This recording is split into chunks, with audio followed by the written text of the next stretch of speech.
පොසොන් කිව්වම අපිට කොහෙද මතක් වෙන්නේ? මම දන්නවා ඔයාලා දැනටමත් උත්තරේ දන්නවා කියලා. ඔව් අනුරාධපුර. මොකද ඔයාලා තම්මේල් එක්කිනුත් දැක්කනේ. මම ඔයාලට අද ගේන වීඩියෝ එක අනුරාධපුරේ පොසොන් එක.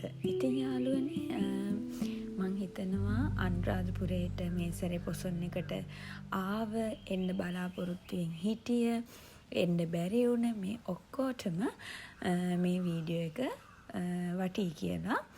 ඉතින් මමත් ගියා පොඩ්ඩක් මේකේ ඇවිදලා බලන්න මේ සැරේ මොනවද පොසොන් එකට තියෙන්නේ කියලා. ඔයාලට පේනවනේ මේ චූටි බබා. බලන්න කොච්චර ආසාවෙන් තාත්තගේ කර උඩ නැගලානේ පොසොන් පොලේ ආසාවෙන් සතුටින් ඇවිදිනවා. හරි. ඉතින් යාළුවනේ මට හිතුණා ඔයාලට ඉස්සරහට ඇවිදගෙන ගිහිල්ලා මේ සැරේ පොසොන් පොල ඔයාලත් එක්ක ෂෙයා කරගන්න. හරි. අපි ඉස්සරහට ඇවිදගෙන යමු බලන්න අපිට මොනවද බලන්න දකින්න තියෙන්නේ කියලා. මෙන්න මේ 2026 අනුරාධපුර පොසොන් පොලේ.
ඉතින් යාළුවනේ අපි සමහරුන්ට හිතෙන්න පුළුවන් පොසොන් එකට මේ වගේ උතුම් දවසක මේ වගේ බිස්නස් කරන එක හරිද? එහෙම හිතෙන්නත් පුළුවන් මේ වගේ පොසොන් පොළවල් දාගෙන මෙහෙම කරන එක හරිද කියලා. මම නම් දකින යාළුවනේ ඒකේ පැති දෙකක් තියෙනවා. එකක් තමයි මේ මිනිස්සු මෙතන එයාලගේ අපි කියන්නේ සහන රැකියා කියලා තමන්ගේ දුක් මහන්සියෙන් මොනවා හරි දෙයක් හදාගෙන සමහර මිනිස්සු ඉන්න ඇත්තටම මේ පොසොන් එක දවසට බඩු සේල් කරන්න බඩු විකුණන්න එයාලා එකතු කරලා එයාලගේ අත්කම් වලින් එයාලා එක එක දේවල් හදලා නිර්මාණය කරලා මෙතනට ගෙනල්ලා මේ දවසට මිනිස්සුන්ට දෙනවා. අනිත් එක තමා පොසොන් එක කිව්වහම ගොඩාක් සෙනගෙනවනේ අනුරාධපුරේට. එතකොට මේ සෙනගට කන්න බොන්න එයාලගේ විඩාව නිවා ගන්න චූටි ළමයිට පොඩි ළමයිට එයාලගේ ආසාවට සෙල්ලම් බඩුවක් ගන්න අපේ මානසික අපි කියන්නේ ස්ට්‍රෙස් එක නැති වෙලා රිලීස් කරලා අපිට පොඩි සහනයක් ගේන්න අපි මොන හරි ආවට වටපිටාවක් බැලුවත් පාරට ගිහිල්ලා ඇවිද්දත් අපි දන්නවනේ ගෑන් ළමයි හැටියට අපිනේ අපි කොච්චර ආසාද shopping කරන්න කියලා. ඒ වගේ නිකන් කඩවල ටික බලාගෙන ගියත් නිකන් අර සතුටක් දැනෙනවනේ. ඉතින් ඒක එච්චර ලොකු කාරණයක් නොවුනත් මම නම් දකින්නේ මේකේ පැති දෙකක් තියෙනවා කියන එක.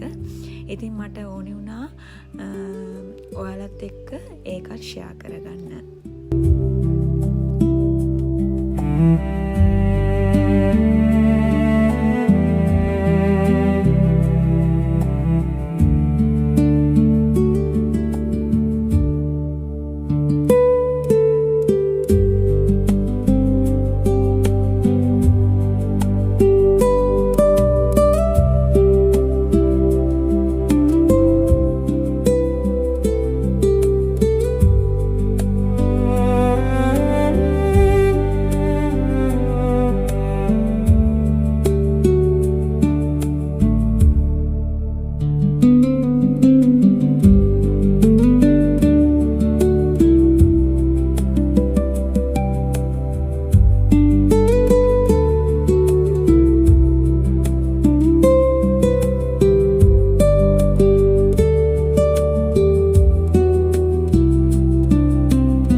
හරියට BOC ඔව් මේ තියෙන්නේ BOC එකෙන් කරන නවාතැන් පොලක්. ඉතින් ගොඩක් අයට තියෙන ප්‍රශ්නයක් තමයි අනුරාධපුරයට ආවහම අඩු මුදලට නවතින්න කොහෙද තියෙන්නේ හොඳ තැන් කියන එක.